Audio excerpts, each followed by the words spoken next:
Man, a lot to unpack in that one, huh? that was a gutsy win. You know, I don't know where do you guys want to start? Did Skeen start?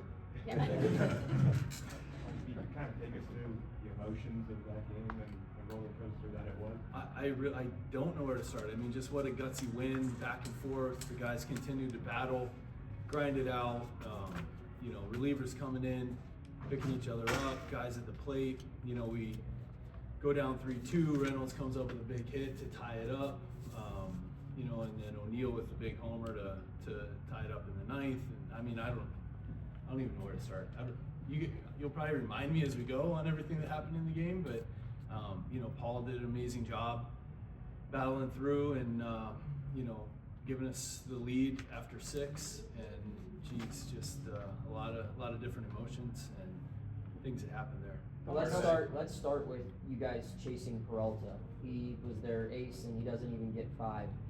That ends up being a benefactor for you guys as their bullpen was pretty taxed in the late going. How big was that? Huge. The at-bats we had off of them from the get-go forced them to throw pitches, and then in that 5th inning really digging down and grinding it out. And like you said, he didn't get through 5. And a guy like that, as good of a pitcher as he is, says a lot about our guys offensively and how they dug in, stuck with the approach, and continued to grind and battle.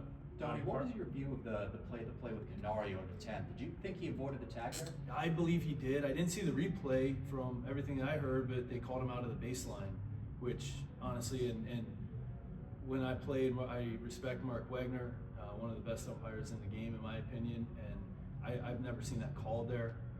You know, as far as avoiding a tag at home plate, you have 3 feet from when the fielder goes to apply the tag. You know, it was ruled out of the baseline, so not something that we could even challenge. What happened there? Why did he come so wide on that one? I think he was wide to begin with, and then just to try to get around the catcher. You know, and like I said, I haven't even seen the replay. That everything happened so fast at the end. You talked about, you know, needing one swing to get this offense going. Does 2 O'Neill swings also? Oh my goodness, jeez, what? I mean, 2 great swings. I think I heard coming up the steps, it was his first multi-homer game. You know, and 2 long ones out there, and the second one really, really big. You know, to tie that up off of a tough pitcher, Uribe, and you know, and coming back to Canario's hit to tie it up there, and then to be able to string some together, Isaiah, and it was great. Donnie, could you elaborate on Isaac? I mean, the emotion that kind of turned, and he comes in and gets a couple of big outs there. He really did. Settled it down, kept it right there for us, and gave us a chance. How about Ferguson coming in? Santana came in mid-inning, you know, and just finding ways to piece it together.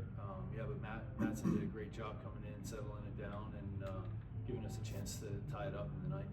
How much of a catalyst is O'Neill for the offense? I mean, he obviously showed the power tonight, but he's been able to show off his legs on the base pass and everything like that. Just how much was he missed while he was down with his back? Oh, no doubt, and great to see him getting his timing back. I know we talked about that coming off of the back injury, facing Wheeler and then Abel, those 2 guys, and now, you know, he looks like he's back in rhythm, but really couldn't be more proud of him and his approach all year. Really, you look at the walks, the plate discipline, the way that he's been able to work the count, get on base, be able to use his legs, and we saw the power tonight. You know, just a real special player. Skeens had a bit of a labor-intensive first, but I don't think he allowed a hit after the first until the 6th. He was able to get out of a jam there. Just what overall did you make of his start? Very similar, you know, to Philly. He reached back. He had a little bit more velo there. He was in the zone, really able to mix it up and go to his off speed when he needed to. And I think that just the attack with his fastball has been key for him, and being able to get ahead. And you know, that first inning was a little shaky, I guess, if you'd say, but for Paul, you know, being able to settle down and get through 6 was great. He finished strong too. I mean, that was 6th inning, got a little dicey there, but he was able to finish it out and get the out to end it. You guys start getting amped up a little bit, seeing the average velo of his fastball sitting around that 99 mark, probably touching 100. Yeah, just we want him to be moving efficiently and feeling good out there, and you see what he can do. I don't think it's necessarily, key for him to be able to reach back and get that. It's more about being in the zone and attacking, getting ahead with his fastball. And when he's feeling good and on his good days, we see what he can do there. How much did you weigh Rainey versus going with the lefty in that situation? Back and forth. We had Ferguson ready for what was that, Freelick that Paul got out last, but it was I think they swung at the first pitch, the two batters before that, and it was pretty quick. We just wanted to have Ferguson ready just in case those two batters ended up going long and he got up to 105, 110 and was really laboring, but there were two quick batters there, the two before that, and he was sitting at, I think, right around 100, and felt like Paul was still the best option there to be able to get Freeland. Donnie, you said when you manage, you want to stay like this. How successful were you at that tonight? Not good. I did stay in the game though. It went through my mind, but that was a great win, exciting, and just proud of the guys, the way they battled and continued to fight. And like we've said through most of this, they've finished games well and finished well tonight. I think Henry saw about 19 pitches through his first two at-bats. Just what did you see from him in those first two at-bats, and how did that contribute to running Peralta in the game? Yeah, really good.